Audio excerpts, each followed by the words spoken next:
everything seems calm on the surface, until the final minutes of Landman Season 2 Episode 1 tear that silence apart and leave every character standing on the edge of something dangerous. That ending wasn't just a twist, it was a warning. And if you caught even half of the small clues woven into those moments, you already know the stakes for this season just shot up.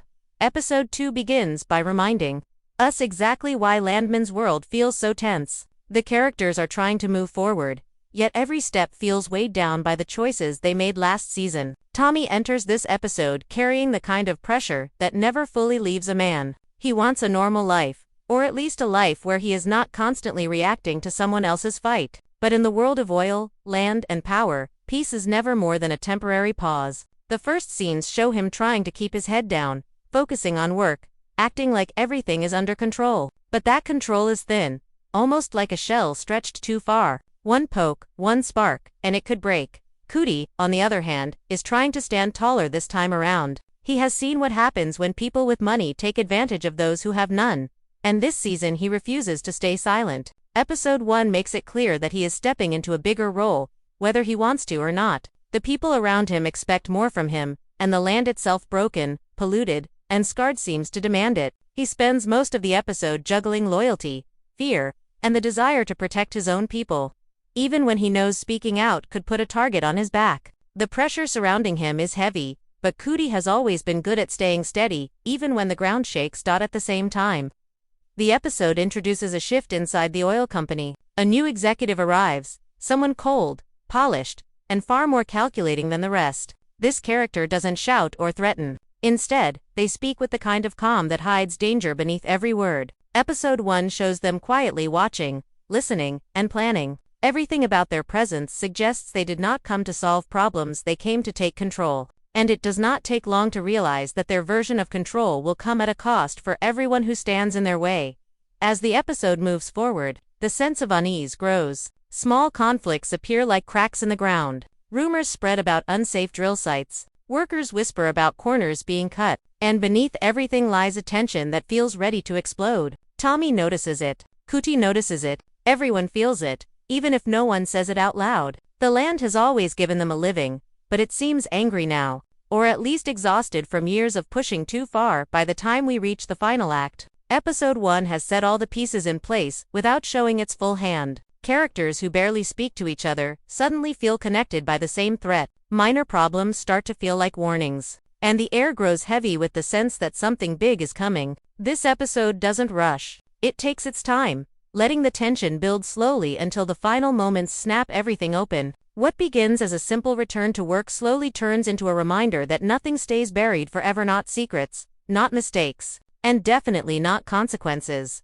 The last part of Landman Season 2 Episode 1 feels like a slow breath turning into a sharp gasp. Everything that seemed small earlier in the episode suddenly becomes a part of something much larger. The closing sequence begins quietly, almost too quietly, as if the story is giving the viewer a moment to relax before pulling the ground out from under them. The sun is dropping, the wind is low, and the drill site looks almost peaceful from the outside. But inside that silence is a tension that feels ready to snap in half. The workers move with caution, and even the small, everyday sounds feel louder than usual, like the world is warning them to pay attention. Tommy senses something is off long before anything happens. The episode shows him watching the drill site the way a man watches a storm rising in the distance. He doesn't know what's wrong, but he knows the feeling too well. The land beneath them has been pushed too far, and the people making decisions have ignored too many signs. He walks around like someone waiting for the truth to show its face, and by now, the audience knows that this show never introduces tension without letting it explode sooner or later. Tommy's quiet worry becomes the heartbeat of the final minutes. Meanwhile, Cootie finds himself standing at the center of a moment he didn't ask for. He overhears conversations, notices panicked looks between the workers, and sees numbers on the monitor that make no sense. Something isn't stable. Something isn't safe. But the company wants to push forward anyway. Episode 1 makes it painfully clear that money is once again being chosen over safety, and Cootie realizes he may be the only one willing to call it out. The camera lingers on him as he tries to decide whether to speak up, knowing full well that one wrong word could cost him his job or something even bigger. This inner struggle becomes a major thread in the scene, because it pushes him toward a choice that will define his season. The tension reaches its breaking point when the drill hits something unexpected beneath the ground. A deep, heavy vibration moves through the site, shaking the metal and sending a wave of fear through every worker present. It's not an explosion, not yet, but it's enough to freeze everyone in place. The sound that follows is low and unsettling, as if the land itself is growling back. The camera shows Tommy looking around, eyes wide, and Cootie gripping the railing as the metal trembles. This moment feels like the world holding its breath, waiting to see whether it will calm down or erupt. Then it happens. The kind of moment that the entire episode has been quietly building toward. A sudden jolt, a burst of pressure, and the drill rig erupts upward. Dust shoots into the air. Alarms begin to ring, and workers scatter without knowing which direction is safe. It's chaos, but not the kind that comes from random chance. This is the result of warnings ignored, shortcuts taken, and greed outweighing judgment. The scene doesn't rush the chaos. It lets every second hit the viewer, showing the danger from all angles. By now, the episode no longer feels like a drama about land and business. It feels like a fight for survival. Through the smoke and panic, Tommy pushes forward instead of running back. His instinct isn't to escape, it's to protect the people around him, even when he's terrified himself. He shouts, pulls workers away from falling debris, and keeps scanning for anyone trapped. This moment shows why Tommy remains the emotional anchor of the show. He acts even when his body screams at him to stop. And episode 1 uses this chaos to show how deep that instinct runs within him. Cootie, in contrast, faces a different battle. He's torn between fear and responsibility. He knows that this disaster is proof that he was right about the risks. And he also knows that staying silent now would be the same as accepting the destruction around him. Episode 1 leaves him standing in the middle of the smoke, watching the damage spread, with a look that tells the audience everything they've pushed the land too far. And now it's pushing back as the final seconds close. The smoke settles just enough for the audience to see the aftermath, twisted metal, injured workers, and the unmistakable sense that this is only the beginning. The world of Landman has crossed a line, and the ending makes it clear that the consequences will ripple through every character in the season ahead. The ending of Landman Season 2. Episode 1 does more than create chaos. It exposes who these characters truly are when the pressure rises, and it shows exactly how fragile the balance of their world has become. Once the dust settles at the drill site, the emotional fallout begins, and every major character walks away changed. The episode doesn't need long speeches or heavy drama to show this shift. Instead, it lets their reactions speak louder than anything they could ever say, and it becomes clear that what happened at that site will follow each of them into every choice they make next. Tommy is the first character, whose entire energy shifts after the disaster. He has always carried a mix of guilt, responsibility, and fear deep inside him. But this ending brings all of those feelings to the surface at once. When he sees the injured workers, when he smells the burning metal, when he realizes how close everyone came to losing their lives, the weight on his shoulders becomes almost visible. He has spent so much of his life dealing with problems created by other people, bosses who lie,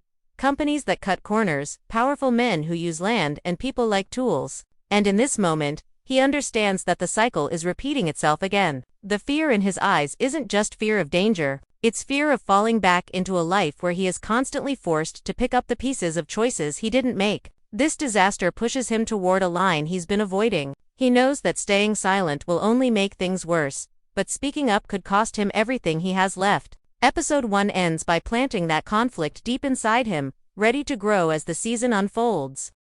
Cootie's reaction is a different kind of heavy one, shaped by disappointment, anger, and a sense of duty he never asked for.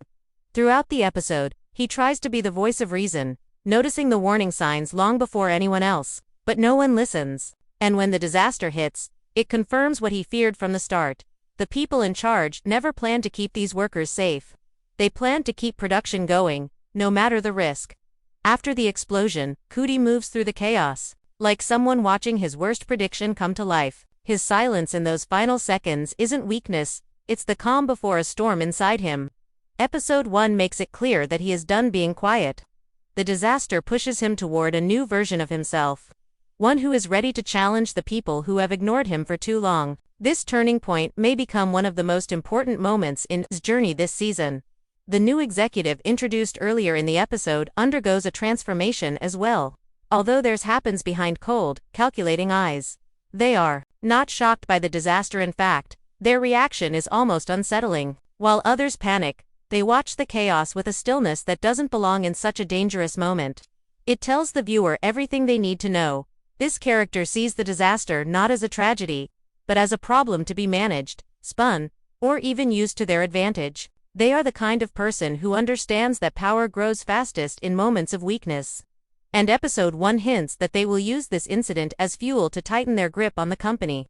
This calm detachment marks them as a serious threat, not because they are loud, but because they don't feel anything about what just happened. A person who doesn't flinch in the face of destruction is a person capable of anything. Even the side characters carry the emotional marks of the ending. Workers who once trusted the company now look toward the future with fear. Some of them stare at the damage as if realizing the truth for the first time that their safety has always been an afterthought. Others whisper among themselves, ready to point fingers, ready to blame, ready to call out the lies they've been fed. The community feels shaken, and episode 1 shows their fear spreading like cracks through concrete.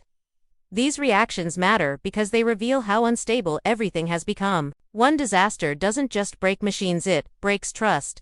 And once trust is broken, nothing works the same again. By the end of this episode, every major character carries a new wound, a new fear, or a new fire burning in their chest. The disaster didn't just change the land, it changed the people who live on it, work on it, and fight over it. This ending makes one thing very clear: Season 2 is not just about oil or land anymore.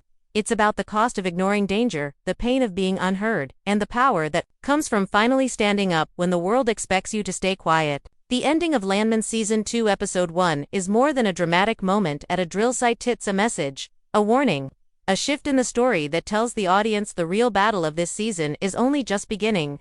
When the dust settles and the ruined metal lies twisted on the ground, the episode reveals its true purpose. This disaster is not an accident. It is the result of decisions made long before the workers stepped onto that site, and the meaning behind it reaches every corner of the Landman world, pulling every character into a conflict that none of them can ignore anymore. The first thing the ending makes clear is that the company is hiding something much bigger than just unsafe equipment. The vibration, the pressure buildup, the sudden burst, none of it feels like a simple mistake. It feels like the land beneath them is reacting to something unnatural, something forced. The company has been drilling where they shouldn't, pushing deeper than the land can handle, and now the consequences have arrived. The ending shows that the land is no longer just a setting, it's a ticking clock, counting down to a bigger disaster if nothing changes. Every sound, every crack, every shift in the ground during those final minutes is a reminder that nature fights back when pushed too far. Tommy's reaction at the end gives the audience a second layer of meaning. His fear is not about the explosion alone, it's about what the explosion represents. He knows this is only the beginning.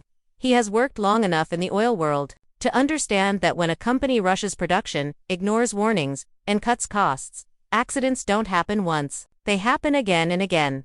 Tommy knows he has been down this road before, and he recognizes the early signs of a season filled with danger. The ending forces him to confront a truth he has been trying to avoid. Either he steps into the fight, or he watches more people get hurt. The explosion is the spark that wakes him up, pushing him toward a decision that will shape everything he does next. For Cootie, the meaning of the ending strikes even deeper.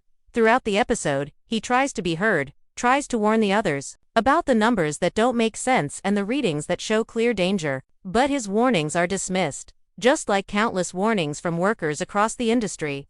The ending confirms his fear that no one in power listens until something goes terribly wrong.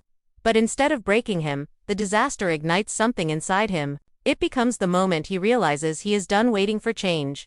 If people won't listen, then he will make them listen. The ending marks the beginning of Cootie's transformation from a quiet observer to a force the company will regret underestimating. The new executive's calm reaction reveals the darkest meaning hidden within the ending. While everyone else panics, they see opportunity. To them, the explosion is not a tragedy, is leverage. A powerful event that can be twisted, explained away, or used to their advantage. Their lack of emotion hints at a future where they will manipulate the story, shift the blame, and build more power for themselves behind closed doors. The ending shows that this character is dangerous not because of what they say, but because of what they don't say. Their silence is a mask, and behind it is someone ready to reshape the entire company to fit their agenda. The disaster becomes their opening move. The final message of the ending lies in the way the community reacts. The workers standing in shock, the whispers of fear, The realization that they have been placed in danger again, all of it shows a breaking point. People who once depended on the company are now questioning it. The trust that held the community together is cracking, and once it shatters, nothing will be the same. The ending signals the beginning of a season where people rise against the systems that have failed them. Everything about the final minutes of episode 1 says one thing: the world of Landman is spiraling into a storm created by greed, carelessness, and secrets. And now the characters must decide whether they will survive it, fight it, or be destroyed by it. The explosion is not the climax, it is the first step into a much larger, much more dangerous story.